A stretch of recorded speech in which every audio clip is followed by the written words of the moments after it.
Say, Mr. Welivedolo gang, man. Say, how y'all feeling, man? I'm feeling good. Hope y'all feeling better, man. Say, as y'all can see by the title, I ain't gonna lie. Worst cars in every car brand. You know what I'm saying? About to go down the list. If y'all new to the channel, like, comment, subscribe. You already subscribed, that's love. If you're not subscribed, that's love. If you're new to the channel, you already know what to do. If you already subscribe to the channel, you already know what to do. I ain't gonna lie. Appreciate y'all for 110 subscribers on bro. If you're new, like I said, you already know what to do. Make sure y'all drink y'all water. Eat y'all breakfast. It's currently like 7 o'clock in the morning. I ain't gonna hold y'all up. Y'all have a good day. Let's get straight into it. Dodge Hornet.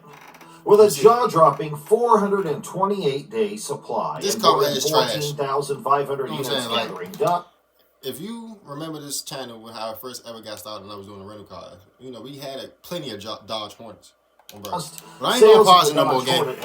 Dodge Hornets are trash though. 1,500 moved in a 45-day span. At first, it looked promising, but buyers quickly realized it was just an Alfa Romeo Tonale wearing a Dodge badge. Reliability issues and endless recalls only made things worse. Dealers are now dumping them for under $25,000, with many unsold 2023 models still hanging around. Yeah. Audi A7. This vehicle has been sitting on dealer lots for an average of 225 days, and in recent months, only 154 units have been sold at about $81,400 each. The real pain comes with value. This car loses 55% in just 3 years, making it one of the worst depreciating luxury models out there. Reliability isn't great either, scoring just 2 out of 5 with issues like water pump failures and heavy oil use. Cadillac Escalade IQ. Dealers are drowning in a 226 days. I drove one of these. It's the IQ. I think it's like electric. All electric cars are trash. From the Hornet to this, it's just trash. I'm not gonna lie. They just so I don't know. And as far as like everything be on screen, as far as the heat, except for the Hornet, most of the newer cars, all the heat, radio, everything on the screen. Supply of the Cadillac Escalade IQ with over 4,000 units just sitting around waiting for buyers. Nobody's buying this. Here's the kicker. This thing starts at $130,000, which is about $40,000 more than the gas version. On top of that, it doesn't even qualify for the $7,500 EV tax credit because it's considered a luxury model. Add in unproven reliability and lingering doubts about GM's EV technology, and many high-end buyers are hesitating, holding out for alternatives they feel more confident putting their money into. Range Rover Velar. This vehicle's in trouble, sitting on dealer lots for an average of 227 days, with nearly 2,500 units waiting to move, each costing about $72,530. These come with so much. The real kicker, though, is its brutal depreciation, losing a staggering 61% of its value in just 3 years, one of the worst rates in the industry. Reliability doesn't help either, with a weak 1.5 out of 5 rating, plagued by air suspension failures and endless electrical problems. Even its flashy dual touchscreens prove more distracting than useful. Well, I'm telling you, G, I don't mean to pause the video, but a Range Rover, I remember these was like these were like luxury. People really wanted these back in like when they first came out. I remember like 2013, 14. These was like something to have. Now, you do not want this. I'm not gonna lie. Repair bills climb sky high, scaring off buyers even more. Infiniti QX55.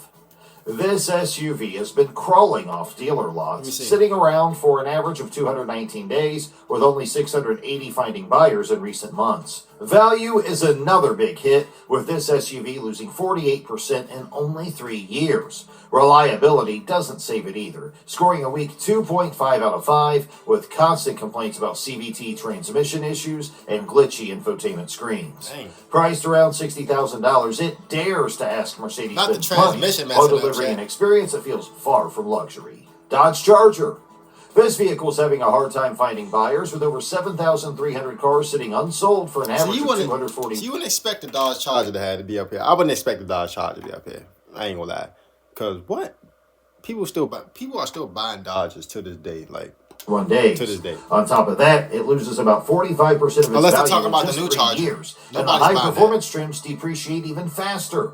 Reliability isn't great either, scoring only 2.5 out of 5, with common complaints about electrical issues and suspension problems. While the V8 models pack power, they guzzle fuel, and the dated interior makes the Charger feel behind the curve compared to some of its sharper, more modern rivals. Chrysler Voyager. With a 283-day supply and an average price. The Pacifica, hey, I'm telling y'all, go watch some of my old videos as far as the vlogs when I first started this channel. If y'all might see me in a Dodge Hornet, a freaking Pacifica, these things move though. These things move. Like, don't get it twisted. Hey, say Van 7, if you know, you know. To $46,765. The Chrysler Voyager is losing value fast, dropping 52% in just 3 years. Reliability doesn't help in its case either, with a weak 2.5 out of 5 rating and problems ranging from bad transmissions to stubborn sliding doors. The infotainment system feels outdated, and it lacks safety features that rivals include as standard. Combined with Chrysler's reputation for bare-bones interiors, the Voyager struggles badly against better-equipped, more dependable minivan options. Cadillac CT4. This car's in a tough spot right now, with 2,676 units collecting dust on lots, adding up to a 197-day supply. Priced at around $47,650, it loses half of its value in just 3 years, making leasing the only real smart move. Reliability doesn't impress either, sitting at 2.5 out of 5, with issues in the infotainment system and transmission. The base 2.0-liter turbo engine feels underpowered, especially against German rivals, and the interior materials don't measure up. For shoppers, it's a tough sell in a competitive luxury market. BMW 5 Series. With a massive 305-day supply and over 3,600 cars sitting unsold. And the thing about BMW, I would expect a BMW to have come with some problems, because why? It's a BMW. And yeah, it's just a BMW. I'm not gonna lie. It's clear that Range Rover too, the though. BMW 5 and that Series Pacifica is dried up. A big part of the problem is a major recall involving steering and brake failures, 2 things no driver wants to worry about. Add to that the fact that the 5 Series has lost its edge, feeling less sporty and more bland, and it struggles to stand out. Alfa Romeo Tonale. This car's in real trouble. With a 312-day supply. It's like a Dodge Hornet. This is like a Dodge. It looks just like a Dodge Hornet. I'm not gonna lie. And almost 3,000 units just sitting around. It's clear this thing isn't moving. Starting at around $43,000, it's battling heavyweights like the BMW X3 and Mercedes GLC, and that's tough ground to win. Buyers still question Alfa's reliability, and its small dealer network only adds more worry about future headaches. Sure, the hybrid engine delivers solid performance, but when safer bets like BMW or Audi sit at the same price, many see the Tonale as too much of a gamble. Toyota 4Runner.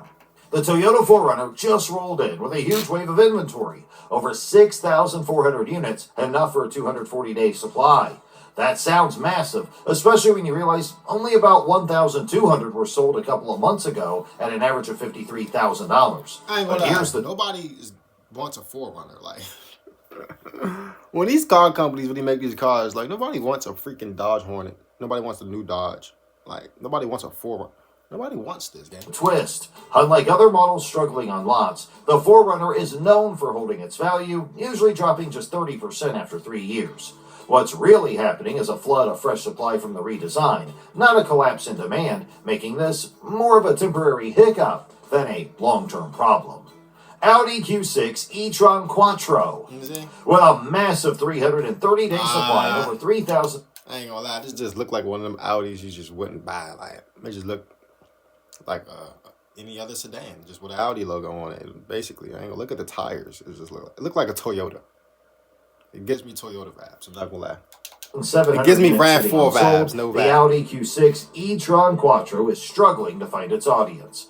Priced around $65,000, the SUV looks sleek and packs plenty of tech, but buyers remained hesitant. Concerns about range anxiety, charging infrastructure, and long-term reliability linger. At a $58,000 starting price, many expect more than Audi delivers. Stuck between Tesla's dominance and traditional buyers' reluctance, the Q6 e-tron feels caught in no man's land. Alfa Romeo Giulia. The vehicle looks stunning, but behind the beauty lies a struggle. With cars sitting on lots for 193 days and only... Giulia, whatever you want to pronounce it. This don't look sweet, though. I ain't gonna lie. It's like me personally, it looked like a more bougier BMW type, you know? That's what I get from it. It look like a more bougier BMW. I can only imagine the reliability on it. I ain't gonna lie. I feel like this thing is not reliable at all.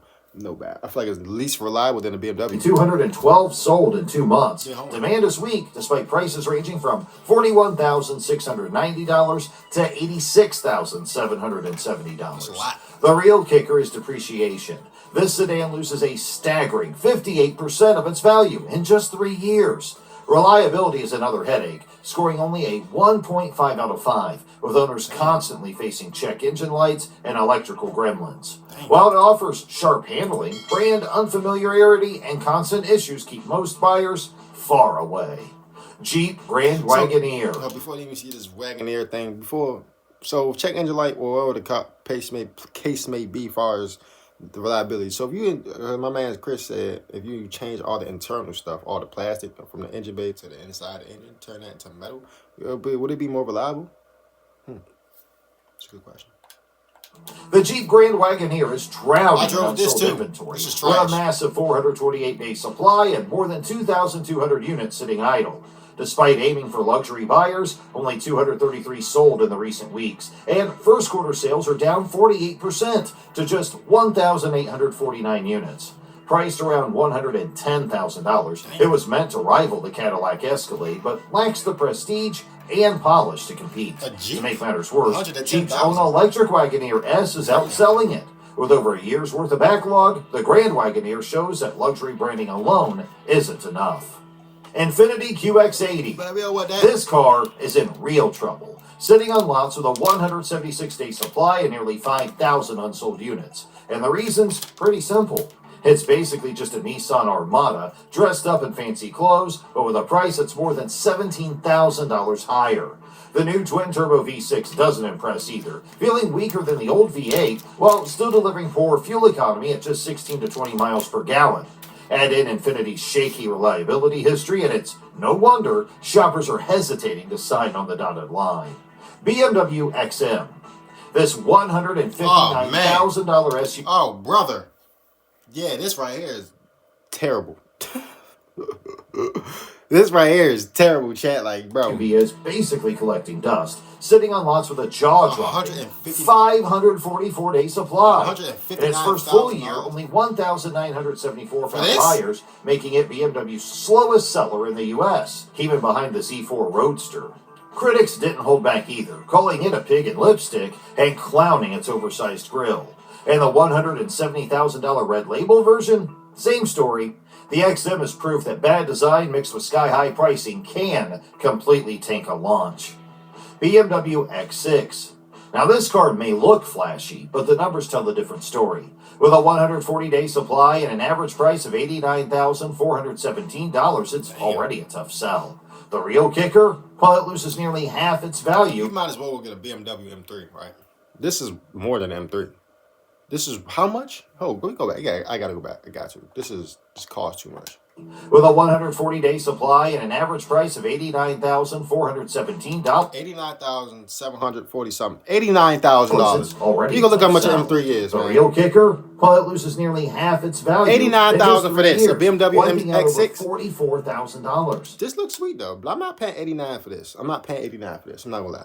We gonna look up an M3. Shaky reliability, just 2 out of 5, plus costly air suspension failures and endless electronic gremlins, and it's a headache waiting to happen. And that sleek sloping roofline, well, it sacrifices cargo space, making it far less practical than it appears. BMW i7. With a staggering 578-day supply and 1,650 units gathering done. All right, M3 is 78. You know what I'm saying? Really depends. Really depends. We want to say 68. No, 70, 75. We want to say 75. It's clear the demand for this BMW is not there. Despite its $128,648 price tag, the i7 offers only a so-so 318-mile range and a massive grille that many drivers cannot stand. Head in poor reliability ratings, software glitches, and battery faults, and the shine quickly fades. Dealers are now chopping nearly $29,000 off just to move them. Land Rover Discovery. This vehicle has been stuck in a tough spot, sitting on dealer lots for an average of 174 days with nearly 1,900 units unsold and priced at over $60,000. It's either Land Rover go out of business or they make a better reliable engine or a better reliable car. Because they don't look bad. It's just not reliable. We know it's going to break, you know. It's gonna break. $80,000 each. Cheap. To make matters worse, global sales. Nah, man, I wouldn't buy that, gang. I'm not gonna lie. 20,000 units. Owners are venting their frustrations, especially over constant electrical issues showing up on vehicles with just 36,000 miles. And when dependable rivals like the Lexus GX are out there, many feel the Discovery's high price tag just doesn't make sense, leaving it struggling to find buyers.